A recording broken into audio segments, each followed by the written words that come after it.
Guess who? Guess who's back again?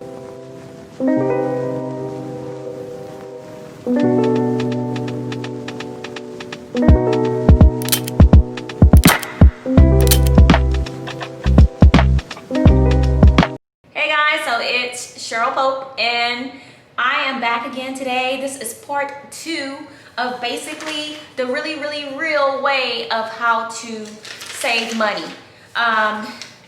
So in part 1, basically I was talking to you about how to declutter, how to basically eliminate, and how to come to a realization of how much you're actually spending and how much you're only bringing in a month.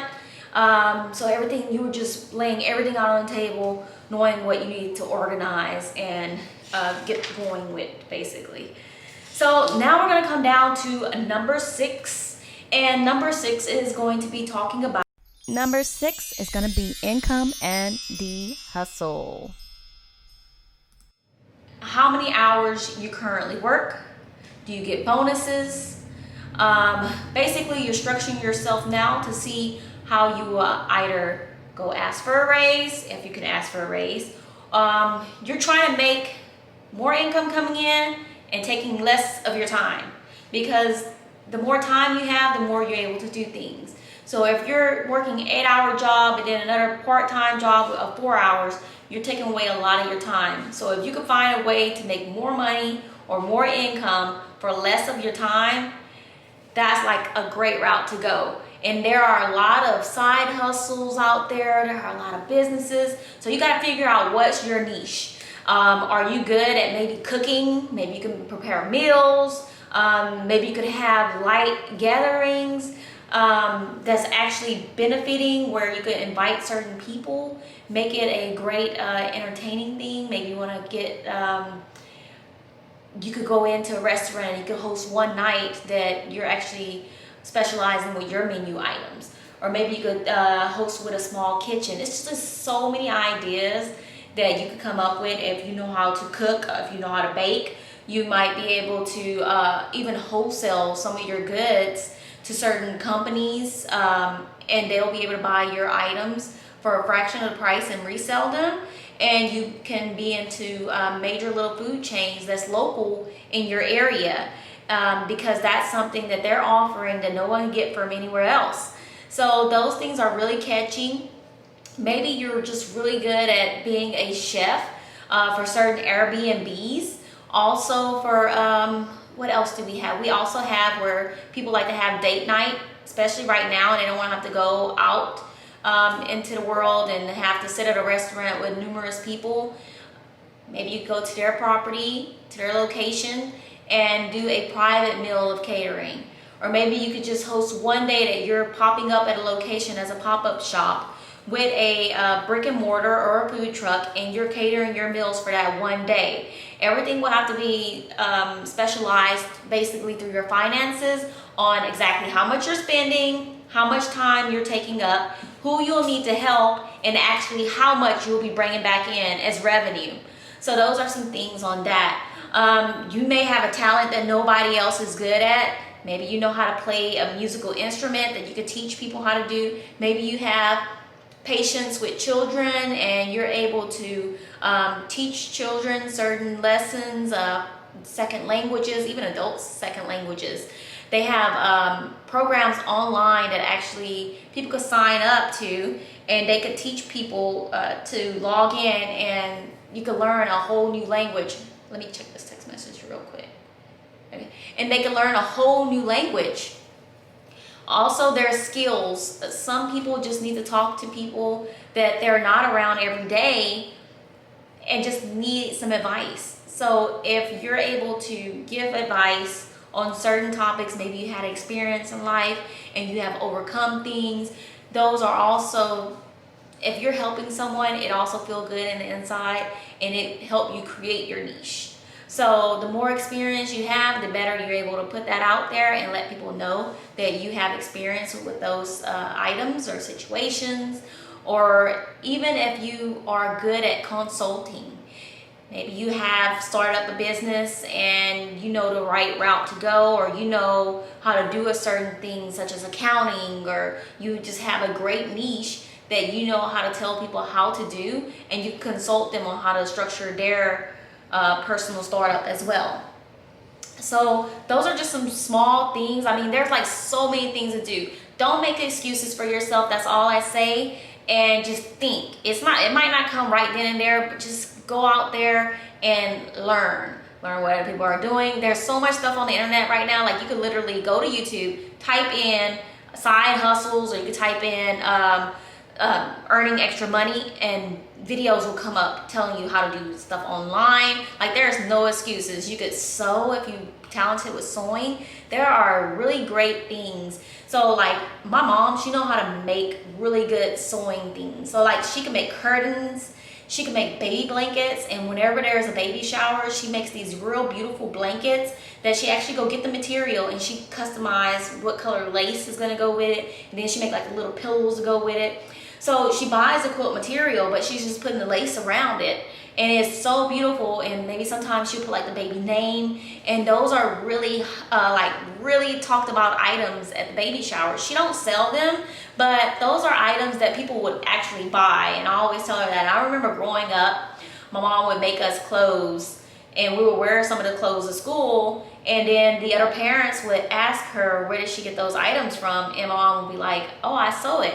And then she would have people lined up to buy clothes. That's when she was a stay-at-home mom, and she would literally make money just off of sewing clothes and making custom items for, and I'm not gonna tell you actually what kind of clothes.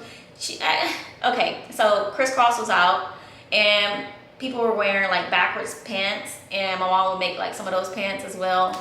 And then there was like dresses. She would make dresses, and she would get the patterns from the store, and sometimes she would even make the pattern, and she would make the beautiful dresses with the hair bows and accessories, and then the ruffled socks, and those were like really good sellers that she would make.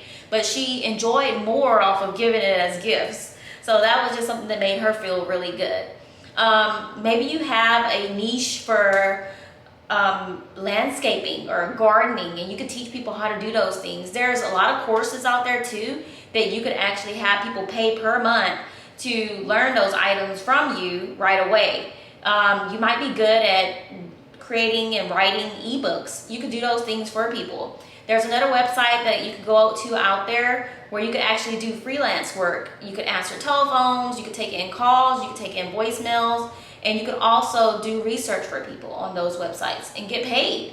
Like, you literally will not have to leave your home, and you could actually have a baby or a child at home with you while you're doing that work. So I'm going to tell you a story that actually, so when I graduated high school, I started working at a law firm after one of my second job. Well, it was my third job actually. I worked at a law firm, and I worked at that law firm for a while, and there was an attorney there, and his grandma would make spaghetti sauce once a year, and that spaghetti sauce was really, really good, and she would make it through the church, and everybody would always ask him, hey, is your grandma going to be making that spaghetti sauce?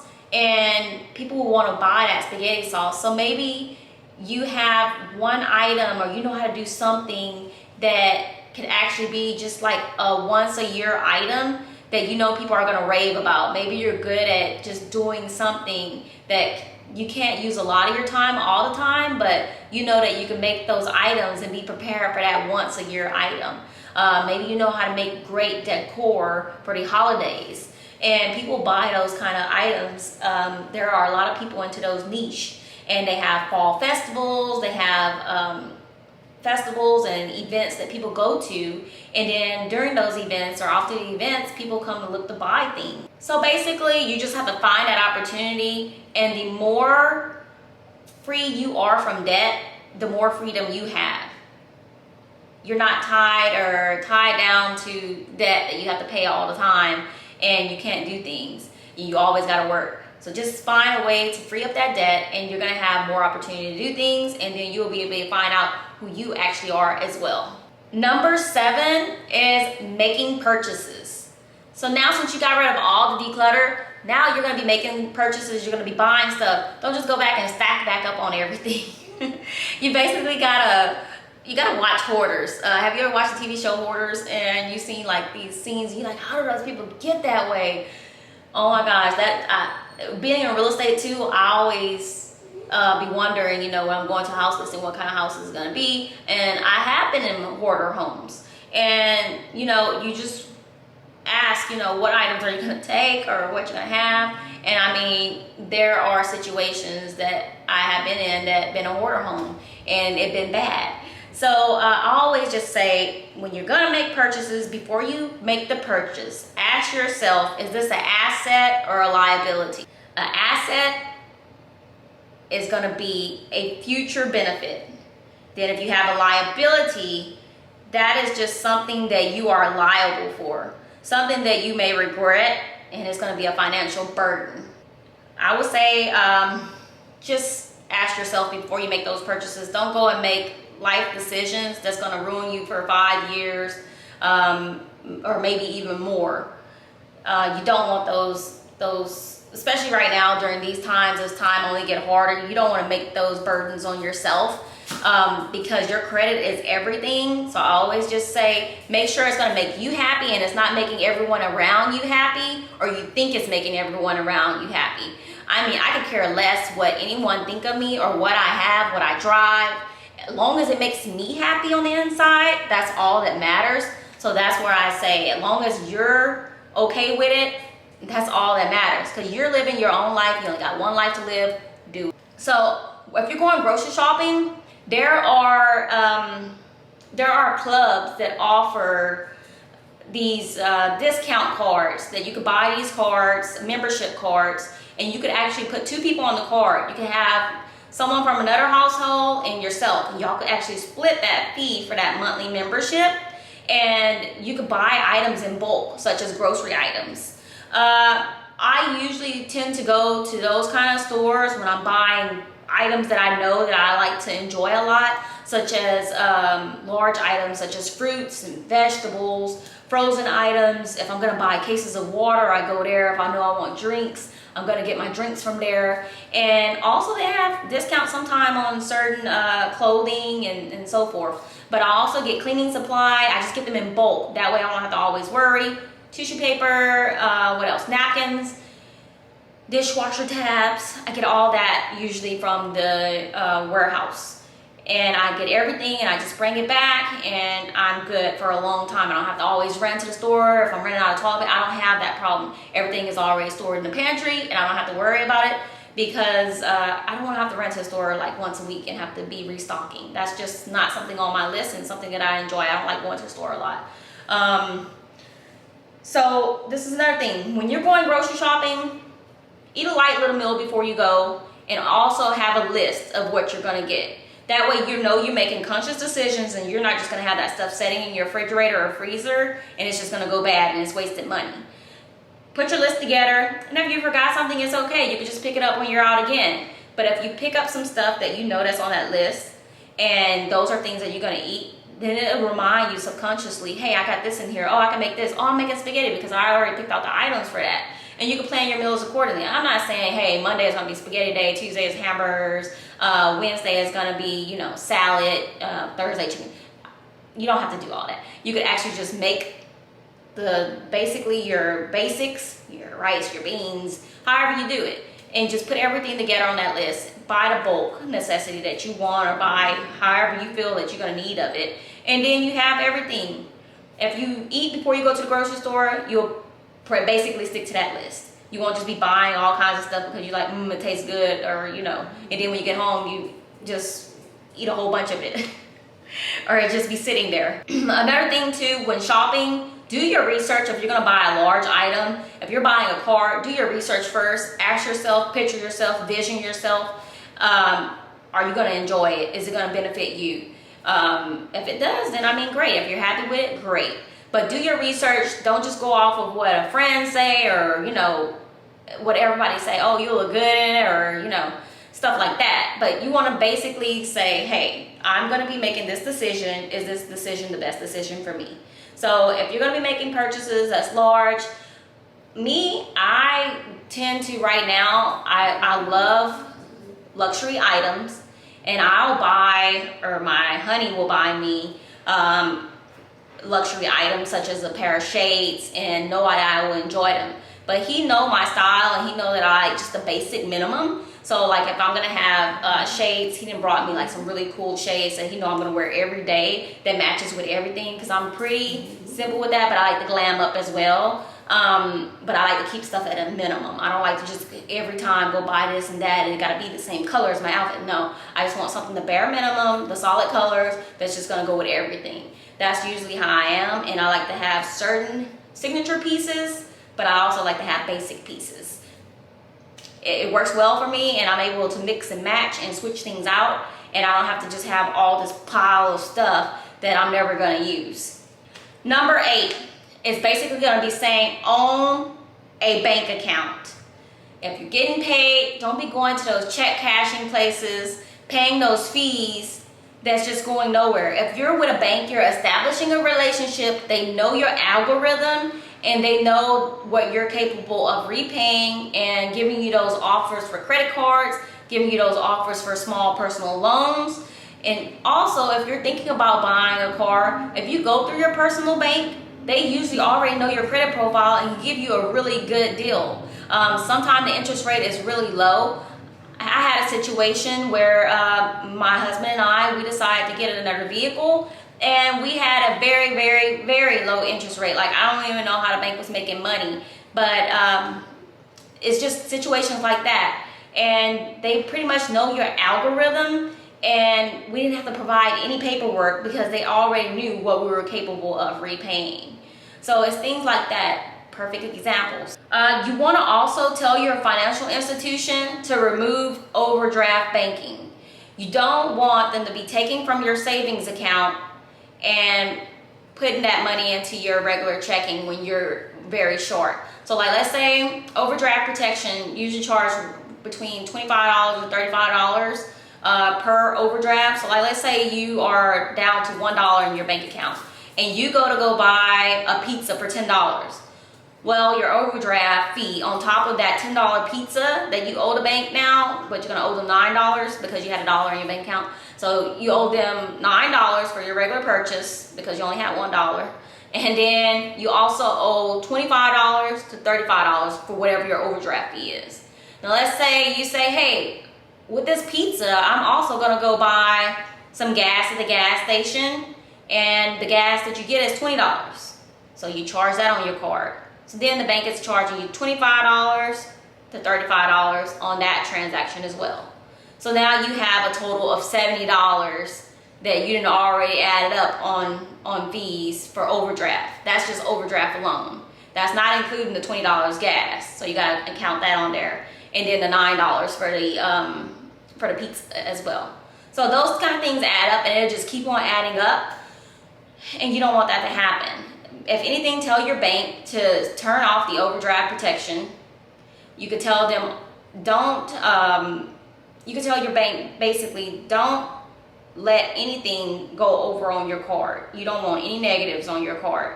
Just shut it off. But you shouldn't get to that point if you're very responsible and know before you spend. You should know every time what's in your bank account. If you didn't already decluttered, you know exactly all the subscriptions that's coming out of your bank account, so you shouldn't even have had this problem. That was discussed in the first video. Then the next thing you want to do too is set up with your bank account alerts. If you got alerts set up on your phone that alert you basically when your card is coming with money taken out, you can also set up alerts to tell you when you're under a certain amount on your bank card. So basically, if your account is under a certain amount, your bank will notify you. Number 9 is save, save, save. You should have a goal exactly about what you want to save, whether it's weekly, it's monthly, and it's yearly. I have all three. I have what I want to save weekly, what I'm going to save monthly, and what I'm going to save for the whole year. Most of the time, the target is to save a certain amount for that whole year, and then I break it down.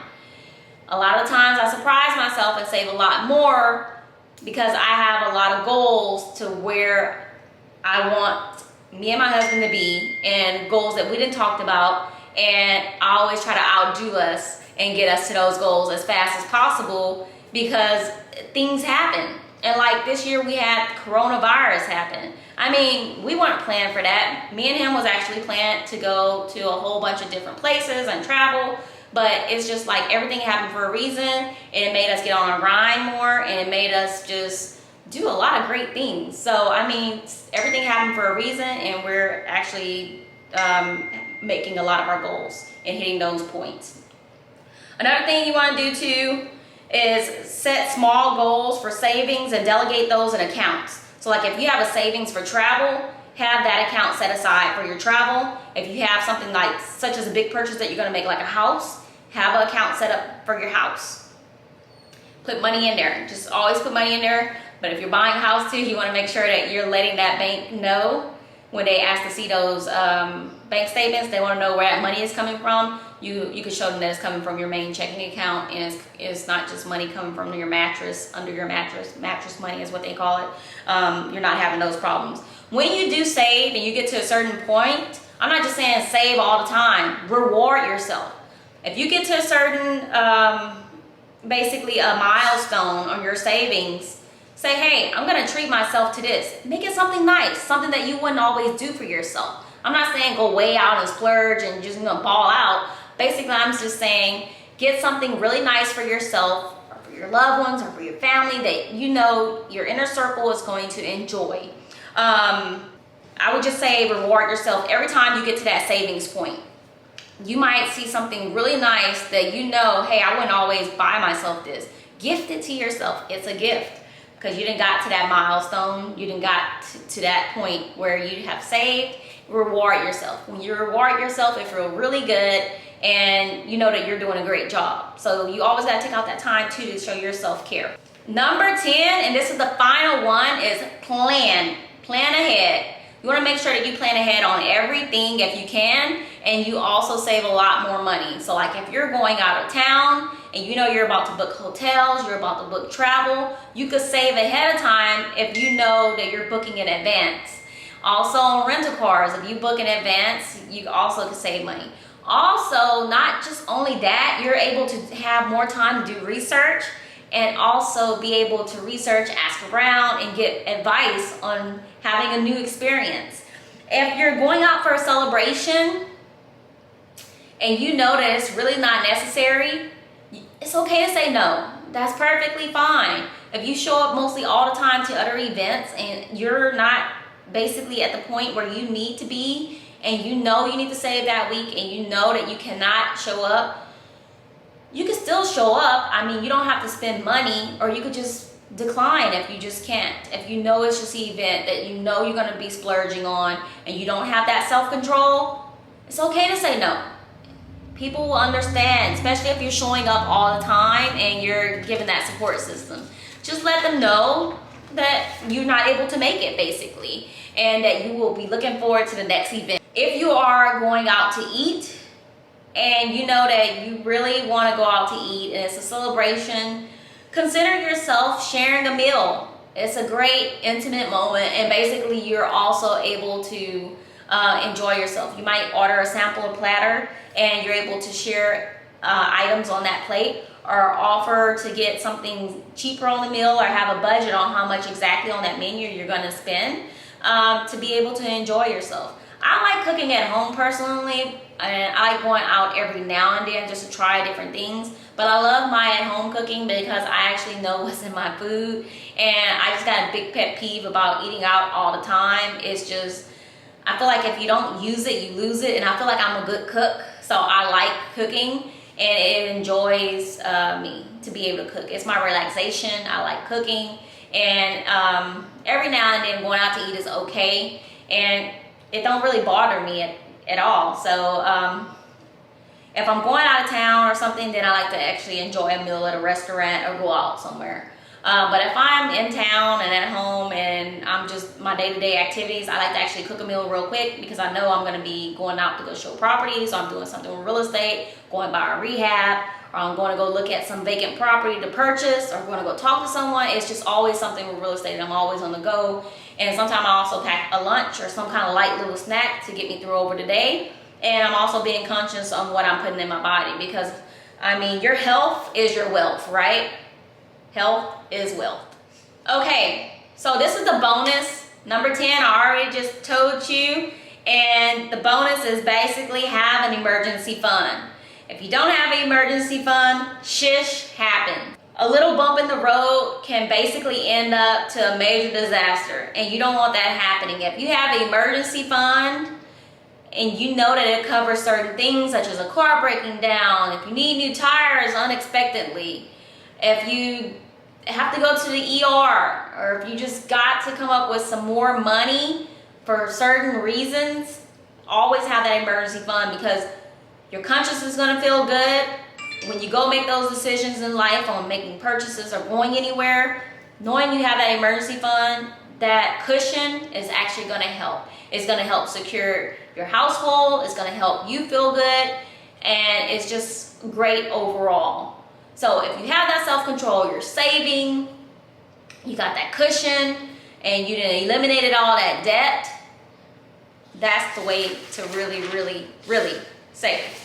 Thanks for checking me out. I'm Cheryl Pope, and make sure you go down below and you like, subscribe, comment, and hit the bell notification button, because I'm going to be posting a lot more.